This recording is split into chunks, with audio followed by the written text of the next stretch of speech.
मैं दक्षिण भारत से आता हूं, इसीलिए थोड़ा सा तुम्हारे और मेरे हिंदी में फर्क होता है। शायद चंद बातें मेरे हिंदी और हिंदुस्तानी में होती हैं, इसीलिए ज़्यादा हिंदुस्तानी में जो खासकर पंडित जवाहरलाल नेहरू जी जो भाषण करते थे वो हिंदुस्तानी में होता था, तो वैसा ही मैं थोड़ा थोड़ा हिंदुस्तानी भाषा सीखा हूँ और आपके सामने यहाँ पर खड़ा इसलिए हुआ हूँ। मुझे हमारे नेता श्रीमती सोनिया गांधी जी, राहुल गांधी जी और सारे सीनियर नेतागण और 9,000 डेलीगेट्स, इन्होंने सभी ने मिलके मुझे चुना है और मेरा चुनाव कैसा हुआ,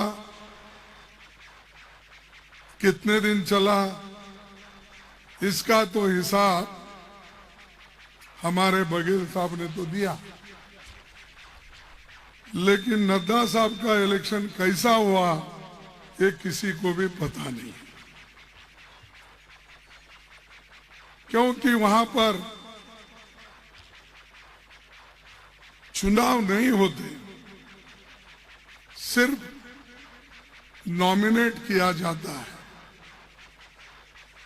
और वो हमको बार बार ये कहते हैं कांग्रेस में कोई डेमोक्रेसी है? कांग्रेस के लोग कभी चुनाव कराए हैं? ये सवाल हमसे पूछते हैं।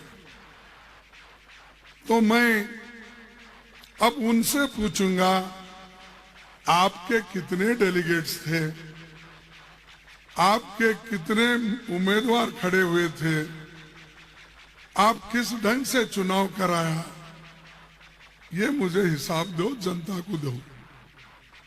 अरे आप तो करते नहीं और दूसरों को कहते हो कि वो नहीं हुआ, ये नहीं हुआ, और उनका तो एक कॉमन स्लोगन है, इस देश के प्रधानमंत्री से लेकर सभी नेताओं का एक ही स्लोगन। मैं जब पार्लियामेंट में लोकसभा के कांग्रेस पार्टी का नेतृत्व करता था उस वक्त और बाद में मैं राज्यसभा का भी नेतृत्व करने का मुझे सौभाग्य हुआ कि मैं राज्यसभा का भी लीडर ऑफ अपोजिशन बना। 14 लाख गवर्नमेंट वैकेंसीज है, आप वो वैकेंसी भर्ती नहीं कर रहे। यहाँ 65,000 है, आप भर्ती नहीं कर रहे। और सर्टिफिकेट प्रधानमंत्री बांटते हैं 70-75,000 लोगों का। अरे जब 13 लाख 14 लाख वैकेंसीज है ये मैं उन्होंने राज्यसभा और लोकसभा में हमारे स्टार्ट क्वेश्चंस, अनस्टार्ट क्वेश्चंस को जो जवाब दिया है उसके आधार पे कह रहा हूं, सिर्फ मेरे मुंह जबानी नहीं या किसी को ब्लेम करने के लिए मैं ये नहीं कह रहा। उन्हीं के उत्तर है, आप देखिए, आपके गूगल्स में निकाल के देखिए, लाखों वैकेंसीज हैं, वो भर्ती नहीं कर रहे। नौजवान आज इतनी जो अनएम्प्लॉयमेंट बढ़ रही है इसके तरफ वो देख रहे नहीं। इन्फ्लेशन दिन पे दिन, अवश्य वस्तुओं की कीमतें बढ़ रही है, उधर वो देख रहे नहीं। जीडीपी आपकी गिर रही है, उधर आप देख रहे नहीं। यहां का किसान अपने फल को बेचने के लिए उसको मंडी नहीं है, ठीक ढंग से एमएसपी नहीं है, ये नहीं देख रहे हैं। अरे यहाँ 40-50 रुपए में जो फल ले जाकर 200 रुपए में बाहर बेचते हैं, उनको मोदी सरकार सपोर्ट करती है, उनको यहाँ के चीफ मिनिस्टर सपोर्ट करते हैं। तो क्या आपको ऐसी सरकार चाहिए? चाहिए? आपको अगर ऐसी सरकार नहीं चाहिए तो कांग्रेस पार्टी को जिताइए, विक्रमादित्य को जिताइए। आप जिताएंगे, उसमें कोई संशय नहीं। भारी बहुमत से जिताना और बीजेपी कैंडिडेट की डिपॉजिट जब्त होना, ये महत्व।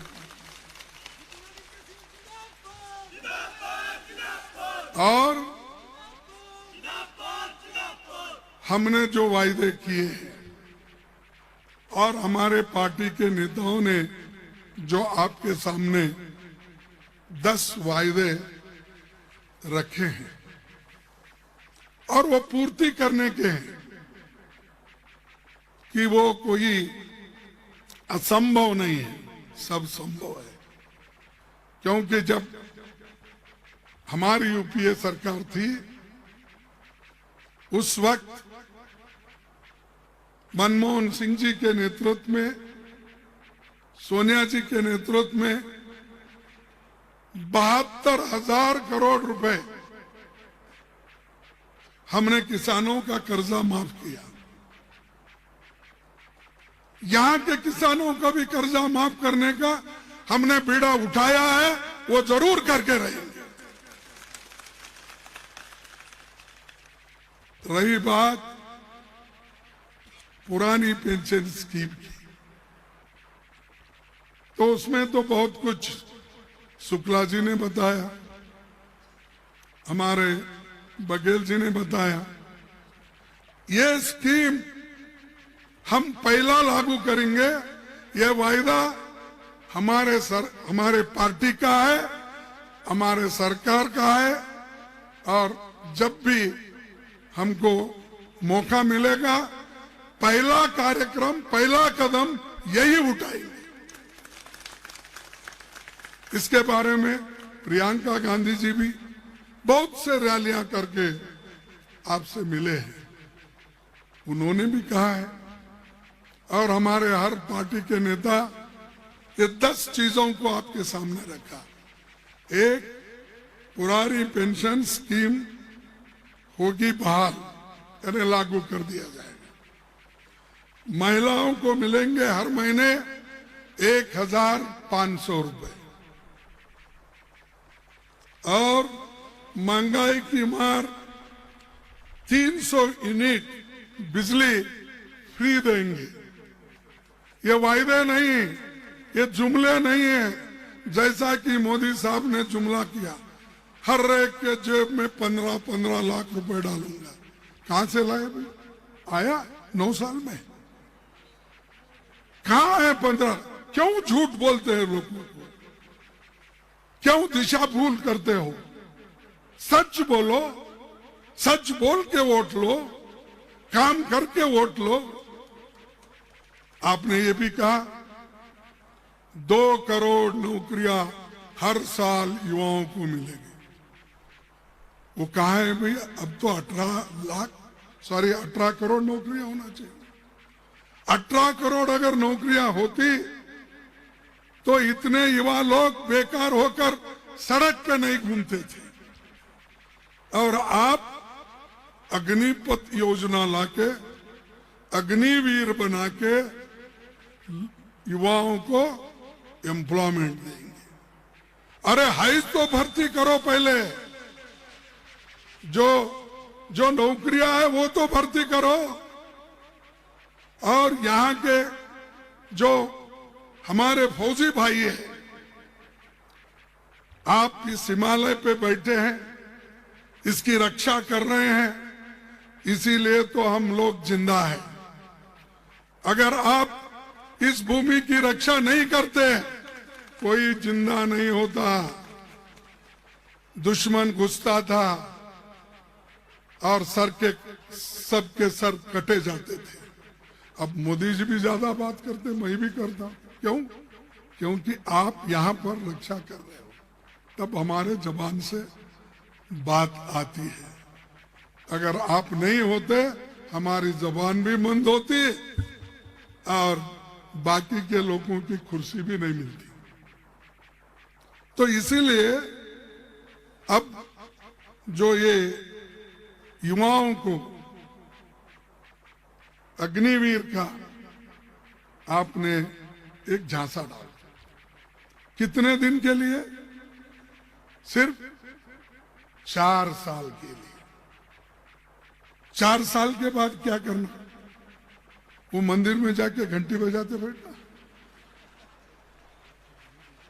अरे उसको पेंशन नहीं, उसको कंपेंसेशन नहीं, उसको कोई प्रोविडेंट फंड नहीं, उसको कोई ग्रेच्युटी नहीं, फिर वो क्या करेगा?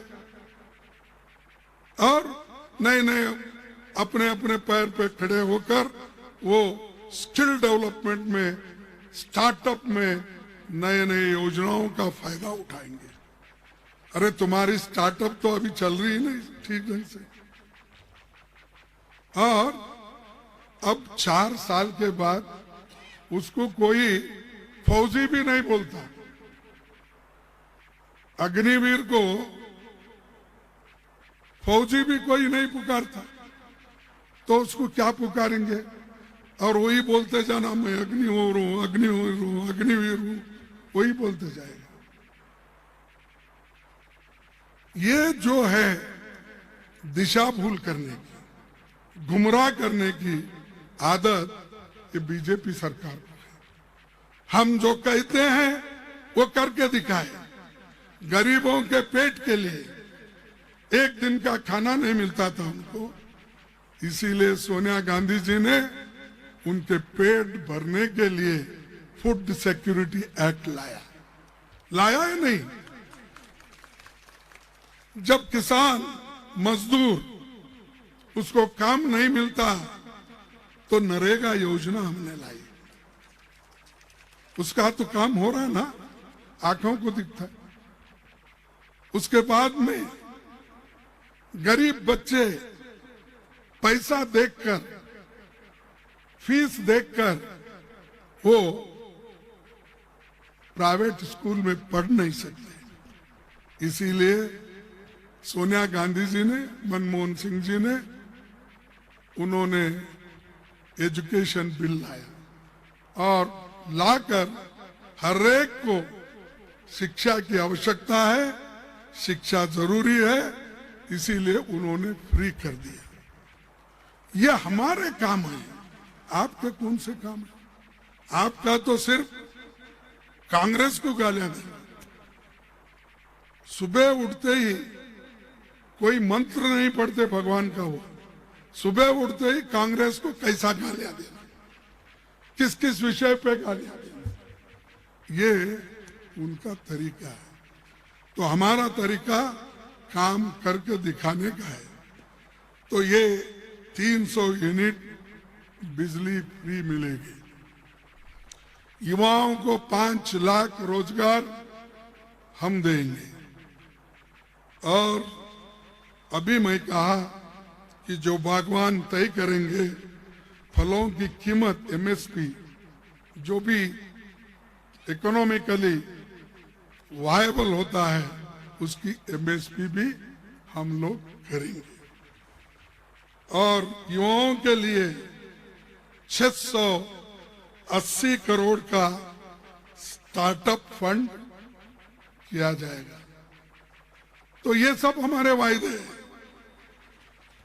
और 7वां मोबाइल क्लिनिक से होगा हर गांव में मुफ्त इलाज। यूं तो हिमाचल प्रदेश देश में 2-3 राज्य जो पढ़े लिखे हैं, 100% की लिटरेसी है, तो वैसा ही उन 2-3 स्टेट पे ये भी गिना जाता है। यहाँ सबको बीजेपी सरकार बेवकूफ बना सकती है, लेकिन हिमाचल के लोगों को कभी बेवकूफ बना नहीं सकती। अरे यहाँ तो पढ़े लिखे लोग हैं, देश के लिए लड़ने वाले लोग हैं, नौकरी में काम करने वाले लोग हैं, एक दूसरे से मोहब्बत से रहने वाले लोग हैं। इनको तो आप बेवकूफ नहीं बना सकते। उनको बना सकते जिनको मालूम नहीं है। उनको कह सकते मैं 15 लाख दूंगा, 2 करोड़ नौकरी दूंगा, फलाना करूंगा फलाना करूंगा। ये उनको कहो। यहाँ के लोग पढ़ते हैं, लिखते हैं, सुनते हैं, टीवी देखते हैं, फिर उसके ऊपर से अपना निष्कर्ष निकालते हैं। सिर्फ देखने से ही संतुष्ट नहीं हो, अपना भी कोई दिमाग लगा के काम करते हैं। तो ये हमारा स्टार्टअप फंड भी होगा, मोबाइल क्लिनिक होगी और हर विधानसभा में 4 अंग्रेजी मीडियम, इंग्लिश मीडियम स्कूल खोलेंगे। क्योंकि इंग्लिश मीडियम अगर स्कूल खोलेंगे तो गरीब बच्चों को भी उसका फायदा होगा। अमीर लोग तो अपने बच्चों को बड़े बड़े शहर में जहां इंग्लिश मीडियम है वहां भेजते हैं। सरकारी नौकर के बच्चे भी वहां जाते हैं। लेकिन गरीब से गरीब मजदूर, किसान, ये लोग पैसे देकर इंग्लिश मीडियम में पढ़ाने के काबिल नहीं रहते। उनके लिए हर विधानसभा क्षेत्र में 4 इंग्लिश माध्यम के स्कूल हम खोलेंगे और गाय भैंस पालकों से हर दिन 10 लीटर दूध खरीदेंगे। और 10वां पॉइंट है 2 रुपए किलो में गोबर खरीदेंगे। ये सब हमारे वायदे हैं, ये हमारे जुमले नहीं हैं, वायदे हैं। तो ये हम करके दिखाएंगे। अभी मुझे आगे भी जाना है, बहुत सी चीजें मेरे सामने है कहने के लिए, लेकिन मैं वक्त की कमी की वजह से मैं आपसे यही विनती करूंगा, आप एक सब जगह मुझे इंफॉर्मेशन मिल रहा है, मैं क्रॉस चेक कर रहा हूं कि हिमाचल प्रदेश में कांग्रेस पार्टी की सरकार आएगी, जरूर आएगी।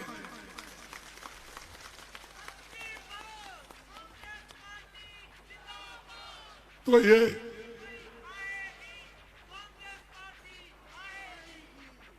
जाएगी भाई, जाएगी, बीजेपी जाएगी। तो ठीक है। तो मैं आपसे यही निवेदन करता हूं कि आप जोर शोर से चुनाव में भाग लो। जो मतपेटी रहती है, पोलिंग बूथ रहती है, वहां पर जाना जरूरी होता है। जब तक आप गांव-गांव के लोगों को बुलाकर वोट नहीं डलवाएंगे तो बड़ा मुश्किल हो जाएगा। इसीलिए मैं आपसे फिर एक बार विनती करता हूं कि आप सबको एक पूरा अपना शक्ति देकर पोलिंग बूथ पर जाकर वोटिंग कराओ। और इतने छोटी से समय में इतनी संख्या में लोग जमे हैं, तो इसका यही अर्थ है कि कांग्रेस के पीछे, कांग्रेस के साथ सभी लोग हैं। यही। और मैं ज्यादा और भाषण न देते हुए 1-2 स्लोगन लगाऊंगा, आप भी मेरे साथ लगाएंगे। Congress party, Congress party, Congress party, जय हिंद, जय हिंद, जय हिंद। आप सभी को धन्यवाद और मेरा प्रणाम। सभी को नमस्ते।